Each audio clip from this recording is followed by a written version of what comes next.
Hey everyone, welcome to another video on Blender geometry nodes. In this video, we will see about geometry proximity node. I release new videos on a weekly basis. Please subscribe to my channel so that you will be notified when I upload a new one. This is Jay from CJ Academy. Let's start. Let's create a geometry node. I have my own custom workspace setup. I have covered about this in a different video. I'll share the link in the description. We don't need the cube, so we'll keep this aside. Let's bring in grid node. So I will be explaining about the geometry proximity node with the plane under globe setup. More or less, we're going to imitate the gravity and how it affects the space-time fabric. So it will be an interesting example.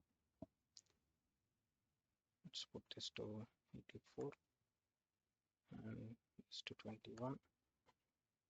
Introduce some subdivision into the mix.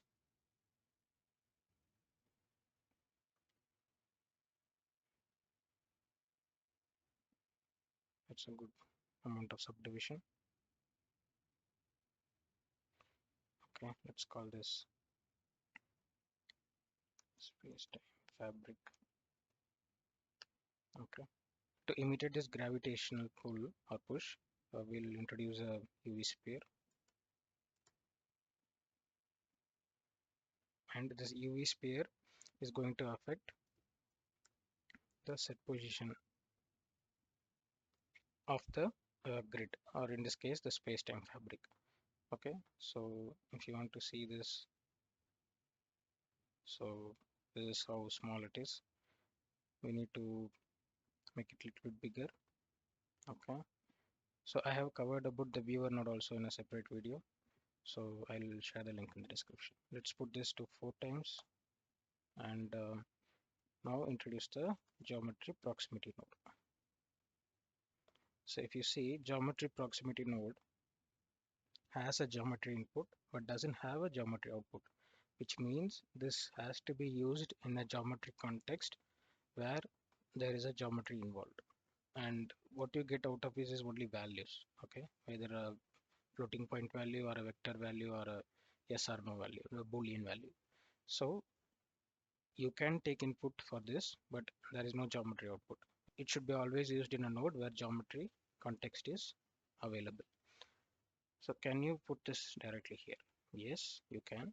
There is some effect, but you can see there is a data conversion happening. So this is not the right way, let's say, to do it. A good way to do this is introduce the map range node.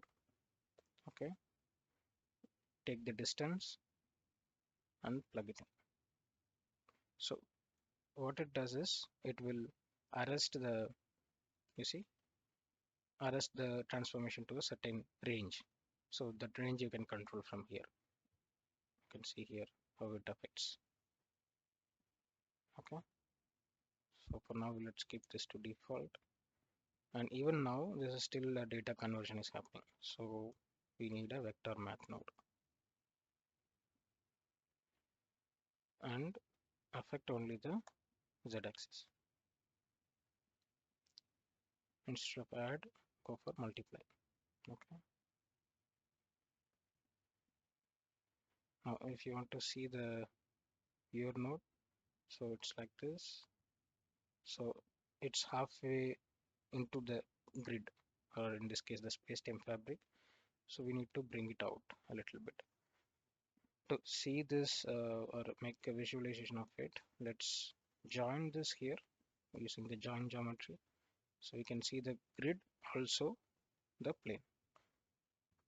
So we will have to move it little bit. So before I take this further, I'll introduce the transform geometry node and pick the data from here. So if you put shift and right click, you can add a reroute node and then take the same data from here, and we will reroute it to the join geometry. Okay, now you can see both together. Now you can see it's halfway down. Let's bring it up.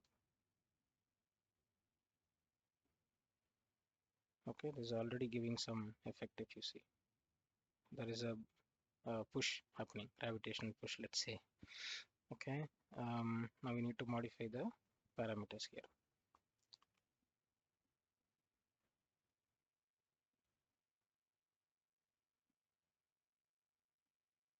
Now you can see.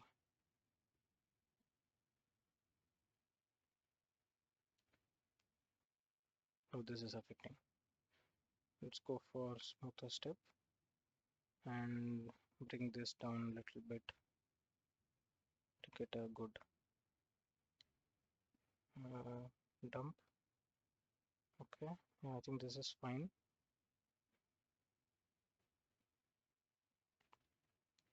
Smoother. If we want a little bit further, we can adjust the minimum value. I think this is much better.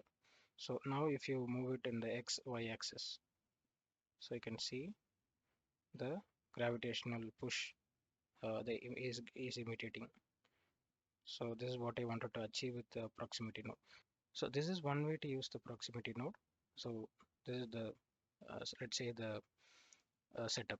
So you need a geometry proximity node connected with the map range and convert the value to a vector using the vector math node. This will give you a fall off effect. Okay, now I want to actually give one more step to this. So I want to bring one more sphere here. Geometry node advantage is you can use the same node in multiple ways. So I'll pick this one. Okay, this value further down. So whatever I have done for the grid node using this geometry proximity, and I want to do the same for the earth with the help of moon. So let's say this is I want to create a moon. Okay,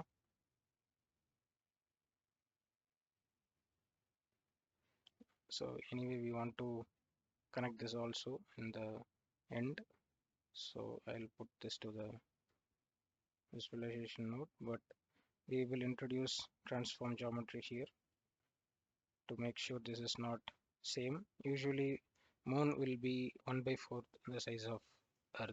Okay, so what I have done is I have taken this 4 times radius value and divided by 4, so we get just 1, so it's 4 times smaller than that. So it is now in a reasonable size, let's say. Now same these three nodes, geometry proximity map range with multiply vector math node, we will introduce with shift D. Okay, bring it and add it to this. Okay,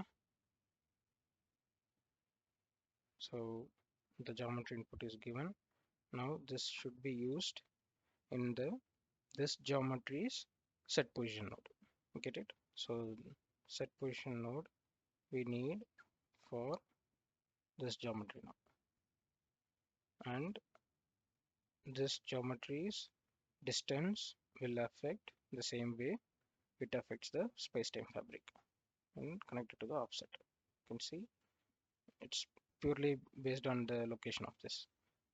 Now let's move this moon little bit out of this. Okay, it's out. Yeah, you can see how much it's affecting. Okay, and let's adjust this value. Let's keep this to 1 1 0 and 1. Okay, now I'll bring this closer.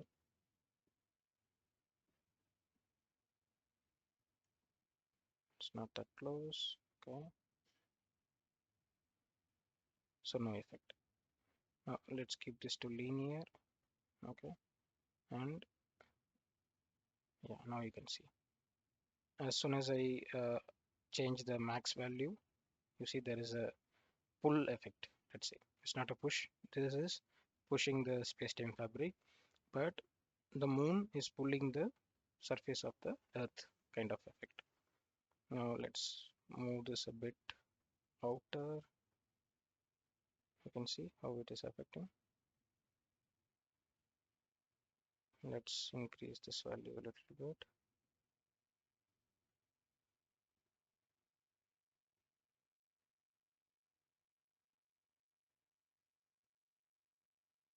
Okay, now if we, it should be subtle because it won't affect that rigorously, but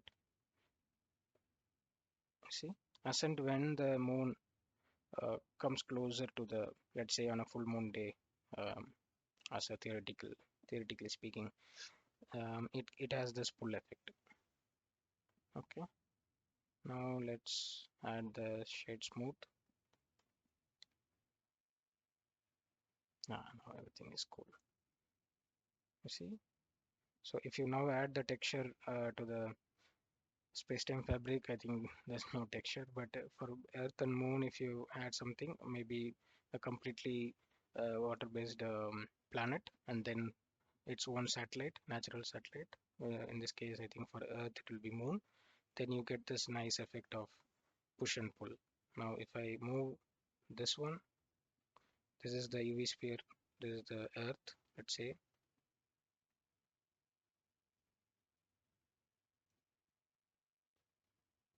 If we add this to a frame, let's call this Earth, and let's call this Moon. Okay, and this will be, this is not needed. Say this is, will be Control J.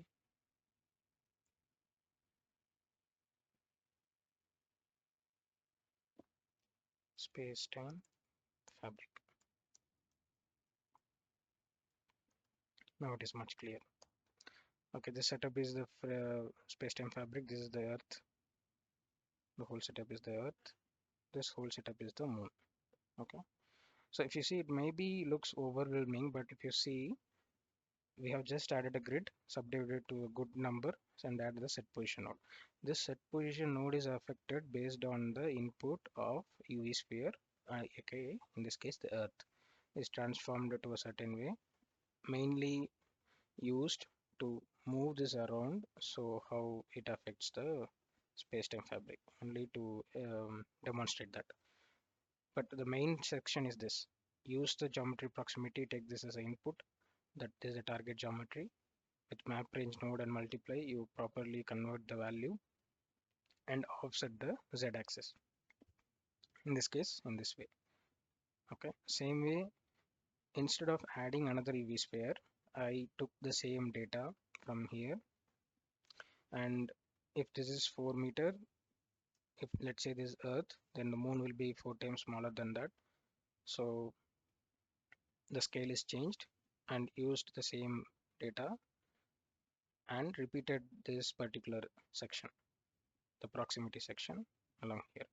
Same geometry proximity, map range multiply vector math node is duplicated to use on the same level, and this particular globe or Earth's data set position, Earth's data position data is influenced again by the Moon's presence and its proximity. If you wonder what proximity does, is this whole displacement is because of proximity. If I mute this, it's gone. You see, same thing for the Earth as well. So the proximity is what giving you the data, distance, data, position, and all this. We are properly utilizing it with map range node and multiply with vector map node. Then we are getting the desired result. This is one way to use geometry proximity. Let's say the other way is to use it in a delete geometry, where you scatter a lot of objects around a particular statue or another big object. Then you want to keep only on a certain range and remove everything else. In those cases, you can use a delete geometry node, where the input will be given from geometry proximity node. If you want to know about that, please let me know in the comment section. I will cover it in a separate video because uh, we need to create a 3 to 4 geometry setup for that, and then explain the other way of using geometry proximity node. So for now, this is what I wanted to explain for the geometry proximity. Know that it takes geometry as input, but it doesn't give any geometry output. So it should be always used in a geometry context of the other node. In this case, a set position node. In other case, it can be a delete geometry node. Okay. Yeah. So that's it about the geometry proximity node. So if you find this video useful, please like it, share it with your friends.